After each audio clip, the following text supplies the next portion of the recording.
Ada beberapa kampung hilang entah kemana Pak. Bagi masyarakat berdampak setiap jam sangat berarti bagi warga kita. Sebelumnya, Presiden Prabowo memberikan instruksi kerahkan seluruh kekuatan untuk bencana Sumatera. Kami di kabinet diperintahkan oleh Pak Presiden untuk semua jajaran menteri terlibat aktif di dalam tanggap darurat ini mendukung BNPB. Sebuah instruksi yang tegas yang melahirkan harapan mesin negara bergerak maksimal. Pemerintah pusat turun tangan sepenuhnya. Jika Presiden sudah memerintahkan pengerahan kekuatan besar-besaran untuk saudara-saudara kita di Sumatera, lantas pertanyaannya, kenapa tidak ditetapkan status bencana nasional? Akses jalan dan jembatan putus.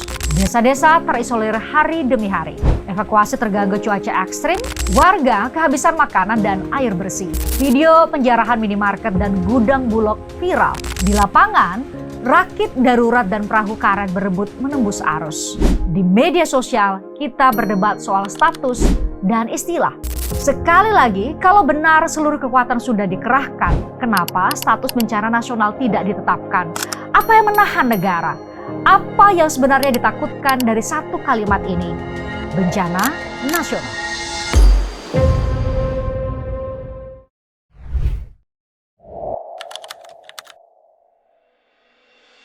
Apa sebenarnya makna status bencana nasional?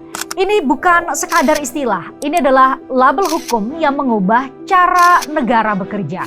Menurut Undang-Undang Nomor 24 Tahun 2007 tentang Penanggulangan Bencana, Pasal 7 menegaskan bahwa penanganan bencana adalah kewajiban negara. Dan Pasal 51 sampai Pasal 53 mengatur soal status keadaan darurat bencana, yaitu situasi yang ditetapkan pemerintah saat dampak bencana membutuhkan langkah-langkah luar biasa. Undang-undang ini juga menyebut sedikitnya 5 indikator untuk menilai seberapa parah sebuah bencana, yaitu jumlah korban, kerugian harta benda, kerusakan prasarana dan sarana, luas wilayah yang terkena, serta dampak sosial ekonomi yang ditimbulkan. Semua ini menjadi dasar tapi bukan penentu terakhir. Lalu siapa yang berwenang menetapkannya? Di pasal 23 ayat 1 dan 2 disebutkan, status darurat bencana ditetapkan oleh pemerintah sesuai dengan tingkatannya. Untuk tingkat nasional oleh presiden, provinsi oleh gubernur, kabupaten kota oleh bupati atau wali kota. Artinya sangat jelas, status bencana nasional ada di ujung pena presiden. It is a political decision. Ini murni keputusan politik, dan begitu status itu ditekan, maka pola penanganan bencana pun berubah total. Berdasarkan pasal 5 Perpres nomor 1 tahun 2019 tentang BNPB, ketika terjadi bencana nasional, BNPB resmi memegang komando penanganan darurat. Mereka bisa mengerahkan personel, alat berat, logistik, menggunakan dana siap pakai, memotong prosedur, mempercepat pengadaan, dan menjalankan fast track authority yang tidak dimiliki oleh pemerintah daerah. Ini bukan sekadar naik level di atas kertas. Status bencana nasional adalah tombol emergency negara. Sepanjang sejarah Indonesia, label bencana nasional sangat jarang diberikan memang. Hanya ada 3 peristiwa yang resmi ditetapkan sebagai bencana nasional. Pertama, gempa dan tsunami Flores 1992 melalui Kepres nomor 66 tahun 1992. Kedua, gempa dan tsunami Aceh 2004 melalui Kepres nomor 112 tahun 2004. Ketiga, pandemi COVID-19 tahun 2020 melalui Kepres nomor 12 tahun 2020 yang menyatakan COVID-19 sebagai bencana non-alam skala nasional. Sementara tragedi besar lainnya, gempa Lombok, gempa tsunami Palu dan Donggala, gempa Cianjur, semua tidak mendapat status bencana nasional. Jadi saat kita bertanya, kenapa bencana Sumatera tidak ditetapkan sebagai bencana nasional? Pertanyaan sesungguhnya adalah, apa yang ingin dihindari negara? Apakah karena jika status bencana nasional dibuka, negara harus menanggung konsekuensi fiskal jauh lebih besar? Atau karena ada pertanyaan yang lebih menakutkan, bahwa mengakui bencana nasional berarti mengakui kegagalan sistem, tata ruang, pengawasan lingkungan, mitigasi, hingga penegakan hukum. Di titik ini kita sampai pada inti masalah. Status bencana nasional bukan soal level dan teknis penanganan. Ini adalah ujian kejujuran negara. Apakah negara berani mengakui batas kemampuannya sendiri? Apakah negara berani mengakui bahwa ada tugas yang tidak terpenuhi selama ini? Karena pada akhirnya ini bukan soal cuaca buruk, ini soal sejauh mana negara berani jujur tentang batas kemampuannya sendiri, tentang bagaimana negara bertanggung jawab atas tugas yang belum sepenuhnya dipenuhi selama ini, hingga bencana datang untuk mengingatkan dengan keras.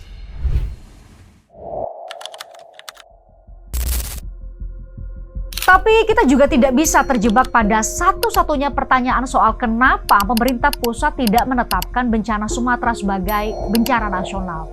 Ada pertanyaan yang tak kalah penting. Sudahkah pemerintah daerah menjalankan tugasnya? Berbagai peraturan perundang-undangan tegas mengatur bahwa penanggulangan bencana adalah tanggung jawab bersama pemerintah pusat dan pemerintah daerah. Mari kita buka satu persatu dasar hukumnya.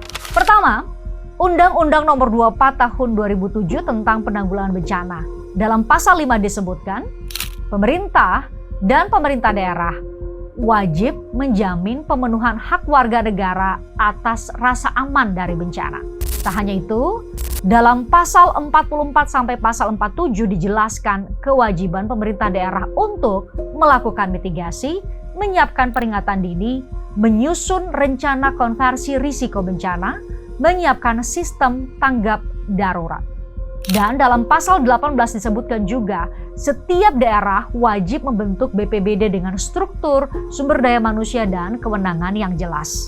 Jadi ketika bencana terjadi, pertanyaan terpenting itu bukan cuma pemerintah pusat, kenapa tidak turun tangan? Tapi juga apakah pemerintah daerah sudah melakukan apa yang diwajibkan oleh undang-undang? Ketika jembatan putus, ketika sungai meluap, ketika desa terisolir, ketika peta risiko tidak diperbarui, itu bukan semata kegagalan pemerintah pusat, tetapi juga kegagalan pemerintah daerah menanggulangi risiko sebelum bencana datang. Nah, ketika skala bencana melampaui kapasitas daerah, maka barulah pemerintah pusat memiliki kewajiban masuk dan mengambil alih. Tapi sebelum itu terjadi, pemerintah daerah wajib menunaikan tugasnya dulu.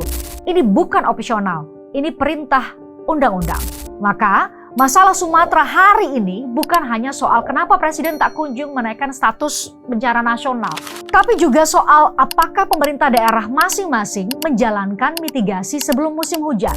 Apakah sistem peringatan dini berfungsi? Apakah analisis risiko bencana dilakukan? Apakah lereng, das, dan tata ruang dikawal sesuai standar? Kita harus jujur mengakui, publik selama ini hanya melihat kegagalan pemerintah pusat, tapi mengabaikan kegagalan pemerintah daerah. Padahal keduanya punya tanggung jawab hukum, keduanya punya kewajiban konstitusional, dan keduanya tidak boleh berlindung di balik status administratif. Karena ketika bencana datang, yang hilang bukan status, tapi nyawa warga negara Republik Indonesia.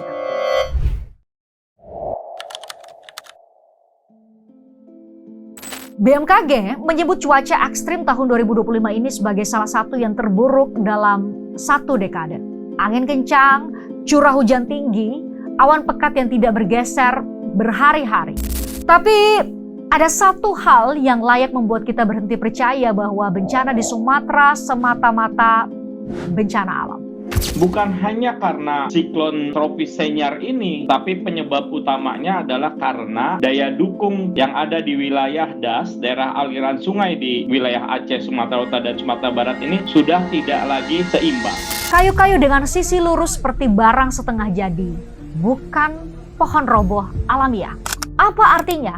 Ini bukan cuma air, ini bukan cuma hujan, ini bukan cuma hidrometeorologi. Ini sangat kuat arahnya ke bencana ekologis. Kenapa saya bilang begitu? Karena hukum kita sudah lama mengakui hubungan langsung antara kerusakan lingkungan dengan besarnya bencana. Dalam Undang-Undang Nomor 32 Tahun 2009 tentang Perlindungan dan Pengelolaan Lingkungan Hidup, Pasal 1 Angka 1 menyebut, Lingkungan hidup adalah kesatuan ruang dengan semua benda, daya, keadaan, makhluk hidup, termasuk manusia. Pasal 2 menegaskan bahwa pengelolaan lingkungan hidup harus dilakukan berdasarkan asas keberlanjutan, kelestarian, keselarasan, dan keseimbangan. Dan pasal 69 ayat 1 secara tegas melarang setiap orang melakukan perbuatan yang menyebabkan pencemaran atau perusakan lingkungan hidup. Artinya ketika hutan ditebang tanpa kendali, daerah aliran sungai dirusak, semua itu bukan cuma pelanggaran administratif, itu menjadi bagian dari rantai bencana. Tak hanya itu, Undang-Undang Nomor 26 Tahun 2007 tentang penataan ruang mengharuskan penetapan kawasan lindung, kawasan resapan air dan sempadan sungai sebagai bagian dari kewajiban tata ruang. Ketika sempadan sungai diperkecil, ketika permukiman masuk ke zona rawan, ketika kawasan lindung dijadikan lahan usaha, kita sebenarnya sedang menyusun peta jalan bencana dengan tangan kita sendiri. Dalam Undang-Undang Nomor 41 Tahun 1999 tentang Kehutanan, melalui pasal 3 dan pasal 4 menyebut fungsi hutan sebagai sistem penopang keberlanjutan hidup, mengatur tata air, mencegah banjir dan erosi. Jadi saat hutan gundul, ketika izin usaha tidak dikawal, ketika pengawasan rapuh, kita tidak bisa bilang ini semua salah hujan, ini semua salah cuaca. Kita kembali ke Sumatera. Ketika banjir bandang turun dan yang dibawa bukan hanya batu dan tanah tapi kayu-kayu dengan potongan rapih, kita harus berani mengatakan bencana ini tidak murni alam. Bencana ini memiliki jejak cacat kebijakan. Ada deforestasi di hulu, ada penyempitan sungai, ada konservasi yang dikonversi, ada tata ruang yang diabaikan, dan ada pengawasan yang dibiarkan lemah. Dan kayu-kayu potongan rapih itu adalah barang bukti bisu bahwa ada tangan manusia dari setiap meter arus yang menghantam desa. Maka yang kita hadapi hari ini bukan lagi bencana alam. Yang kita hadapi adalah bencana tata kelola. Dan bencana tata kelola tidak akan berhenti hanya dengan menyalahkan cuaca. Bencana tata kelola hanya bisa dihentikan kalau kebijakan berubah, penegakan hukum berjalan, dan lingkungan tidak lagi dikorbankan atas nama pembangunan sesaat.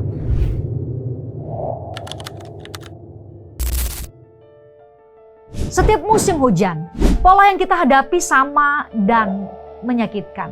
Hujan besar, bencana, pengungsi, video viral, bantuan terlambat datang, perdebatan status bencana, tanggung jawab pemerintah daerah atau pemerintah pusat ya.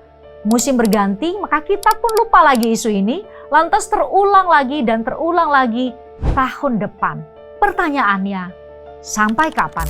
Kalau setiap hujan kita panik, kalau setiap banjir kita saling menyalahkan, kalau setiap musim buruk kita selalu keok, maka apa yang akan terjadi 5 tahun ke depan, 10 tahun ke depan, 20 tahun ke depan? Ingat, berdasarkan Undang-Undang Nomor 24 Tahun 2007 dalam pasal 5 disebutkan, negara wajib menjamin rasa aman kepada setiap warga negara dalam menghadapi bencana. Tapi hak konstitusional ini tidak akan terpenuhi jika setiap tahun kita berhadapan dengan petang masalah yang sama. Mitigasi tidak dilakukan, hutan tetap dikuliti, sungai tetap disempitkan, analisis risiko tidak serius, dan status administratif selalu jadi perdebatan. Kita harus berani mengakui, masalah kita bukan cuma bencana alam. Masalah kita adalah bencana sistem. Bencana yang diciptakan oleh tata kelola yang lemah, koordinasi yang lambat, pengawasan yang gagal, dan kebiasaan menyalahkan cuaca untuk sesuatu yang kita anggap normal. Padahal inilah yang paling berpotensi menjadi normal baru yang berbahaya. Negara terlambat bertindak dan warga selalu jadi korban. Status bencana nasional bukan tentang label, tapi tentang keseriusan negara menjalankan kewajiban konstitusionalnya. Ya, pada akhirnya bencana terbesar bukan yang menimpa Sumatera. Bencana terbesar adalah jika kita menormalisasi ketidaksiapan ini setiap tahun. Dan ketika itu terjadi, kita tidak lagi hidup di negara yang siaga, tapi di negara yang menunggu musim hujan untuk memberi peringatan keras. Dan saban tahun, peringatan itu makin keras, makin keras. Sampai kapan?